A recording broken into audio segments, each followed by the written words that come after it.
Nos guste o no, hemos llegado hasta aquí a base de guerras. Se cree que los primeros grupos humanos se enfrentaron entre sí con lo que tenían a mano para hacerse con los recursos de la tierra. Un grupo decidía qué quería la cueva que otro había encontrado primero, y así comenzaba un enfrentamiento que probablemente se luchaba con piedras y palos, tal y como Einstein nos advirtió que podríamos luchar la Cuarta Guerra Mundial. Las guerras son absurdas, pero nos guste o no, nos han traído hasta aquí, y como para entender el presente hay que conocer el pasado, nuestro viaje por las guerras más importantes de la historia comienza con las Cruzadas, 1095-1291. La mayoría pensamos en caballeros con armaduras, espadas, escudos y banderas rojas con cruces blancas. Y sí, así era como lucían los cruzados, llamados así por la costumbre que tenían de coser o pintar una cruz en sus ropas. Se trataba de voluntarios civiles y militares de varias naciones europeas que en 1905 salieron a luchar en la Primera Cruzada. El escenario de las cruzadas comenzó en la Edad Media. El llamamiento fue hecho por el Papa Urbano II, quien habló de la necesidad de iniciar una guerra santa, o cruzadas, a fin de acabar con las religiones competidoras. Todo esto desató un enfrentamiento sangriento entre cristianos y musulmanes por el control de la Tierra Santa. Fue un genocidio en el nombre del Dios cristiano, que se extendió por 2 siglos y dejó millones de muertos. Como ves, las cruzadas no fueron más que guerras sangrientas en nombre de la religión. Era descrita como un tipo de guerra defensiva, pues se suponía que había una autoridad legítima, autorizada por el poder de Dios para invocar la guerra. En pocas palabras, y en términos teológicos, quienes llamaban a la guerra, principalmente papas y líderes seculares, se suponía que estaban en lo correcto, si su motivación estaba sujeta al amor cristiano más que al odio, o la ira, o al miedo. Y entonces, así era como tenías luz verde para comenzar la aniquilación. ¿Tú qué opinas sobre las guerras en nombre de la religión? Conquista española de los aztecas, 1519-1521. Tenochtitlán, hoy Ciudad de México, era la gran capital de los aztecas. Una civilización relativamente avanzada, fundada por un pueblo de cazadores nómadas, uno que se convirtió en un poderoso imperio con dominio de un vasto territorio, un poderío militar considerable, una rica cultura, arquitectura avanzada, una economía próspera y técnicas agrícolas muy especiales. Pero todo esto estaba por acabar cuando Hernán Cortés, aprovechando el descontento existente entre algunas poblaciones indígenas contra los aztecas, logró una alianza, elaboró su estrategia de conquista y marcó el fin del imperio azteca el 12 de agosto de 1521. Ese día, Cortés derrocó a Cuauhtémoc, el último de los emperadores aztecas. Los dos bandos estaban militarmente emparejados en sus capacidades para hacer frente a la guerra, pero los europeos llevaban algo más con ellos: un caballo de Troya en forma de enfermedades infecciosas, como la viruela, que acabaron debilitando a los aztecas y dándoles el triunfo. Las bajas fueron bastante desiguales, pues por cada 100 españoles caídos, cayeron 10.000 aztecas. Cabe destacar que los aztecas habían establecido un sistema bastante desarrollado de ciudades-estado, uno que luego de la caída del entonces imperio más poderoso del continente, les facilitó las cosas a los españoles a la hora de establecer su dominio sobre esas tierras. La Revolución Francesa, 1789-1799. Si leíste el libro Los Miserables de Víctor Hugo o viste el musical basado en la novela, tendrás una idea de lo que ocurría en Francia en los tiempos de la Revolución Francesa.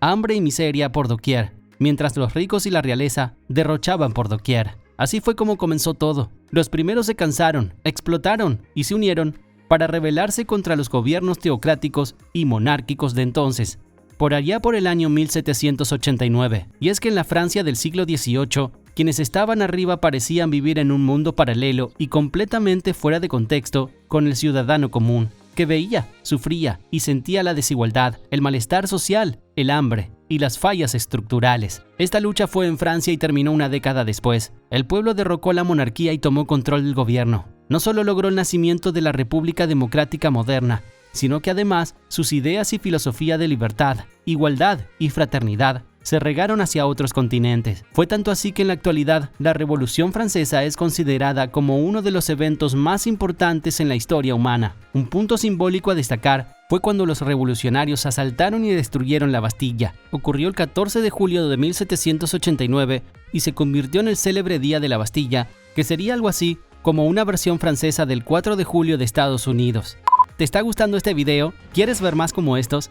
Entonces, dale ahora al botón de suscripción y activa la campana para que seas uno de los primeros en llegar. Primera y Segunda Guerra Mundial, 1914-1918, y 1939-1945. Todo comenzó con un conflicto entre Serbia y Austria-Hungría, cuando el 28 de junio de 1914, un radical de 19 años, supuestamente respaldado por la inteligencia militar serbia, asesinó en Sarajevo a Francisco Fernando, archiduque y heredero del trono austrohúngaro. Ya las cosas venían un poco tensas desde antes, pero eso fue la gota que derramó el vaso. Los aliados de ambos bandos asumieron posiciones y así comenzaba la Primera Guerra Mundial. En esta guerra había algo que en las que te he mencionado, no. Nuevas tecnologías militares y tácticas de guerra de trincheras más prominentes, y el triste resultado fue un volumen de bajas sin precedentes que se cobró la vida de al menos 30 millones de personas entre civiles y militares. Si eso no era suficiente, la Primera Guerra Mundial también coincidió con la pandemia provocada por la gripe española, lo que la hizo doblemente mortal. Todo terminó finalmente 4 años después, en 1918, cuando las potencias aliadas ganaron. El escenario geopolítico había cambiado.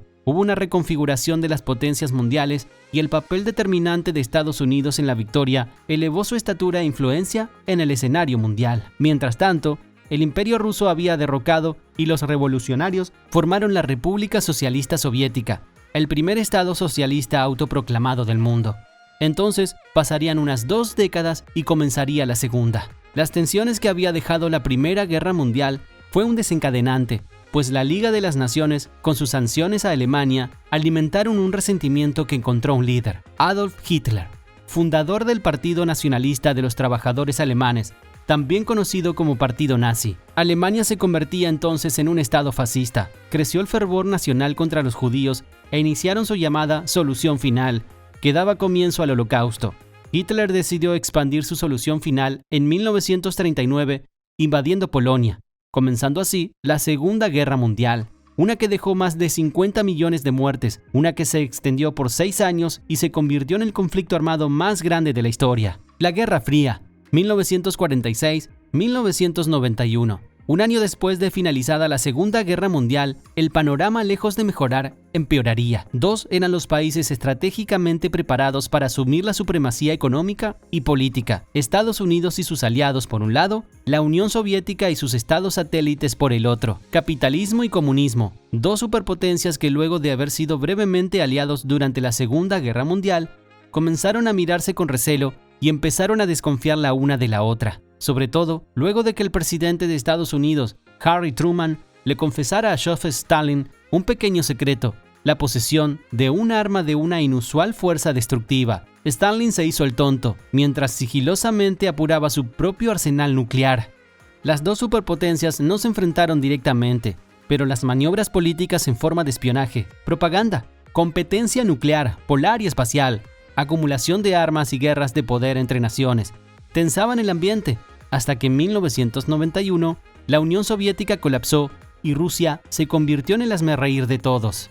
Sin embargo, unas décadas después se levantó furiosa y metió a unos cuantos en su lista de enemigos. La Guerra Fría, al parecer, solo estaba en pausa, y a medida que aumentan las tensiones en el mundo con el conflicto en Ucrania, queda claro. Hemos llegado al final, y si quieres conocer a los 5 peores enemigos de Rusia, visita este video. Pero antes de irte, regálame un lindo like y activa la campana para que seas uno de los primeros en llegar.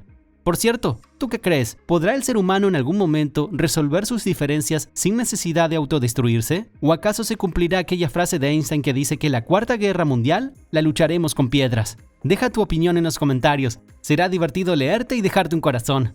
Te deseo un feliz día y nos vemos en la próxima.